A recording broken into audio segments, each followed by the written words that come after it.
just got past a major roadblock to help extend unemployment benefits to Americans who've been out of work for more than 6 months. Not even a half hour after Cart Goodwin was sworn in to replace the late West Virginia Senator Robert Byrd, he cast the crucial vote to defeat a Republican filibuster. While the two parties have been fighting over how to pay for the $34 billion extension, more than 2 million people have lost their benefits. What we do not support, and we make no apologies for this, is borrowing tens of billions of dollars to pass this bill at a time when the national debt is spinning completely out of control. How can Republicans complain about the debt when they ran it up so high that my great-great-grandchildren will be paying it off?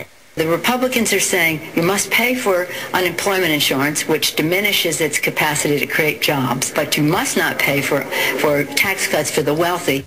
Once the Senate passes the bill, it goes back to the House for approval. President Barack Obama is likely to sign it into law by the end of the week.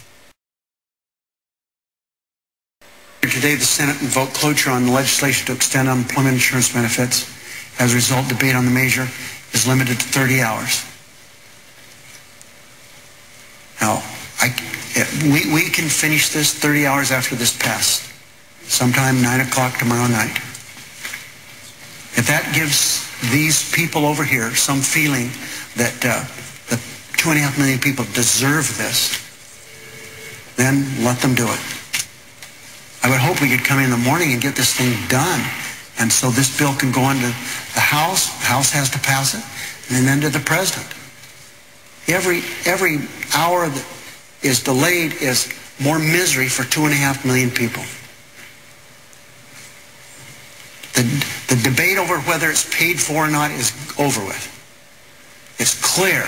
All experts say that this money that is spent will return to us, CBO says, twofold.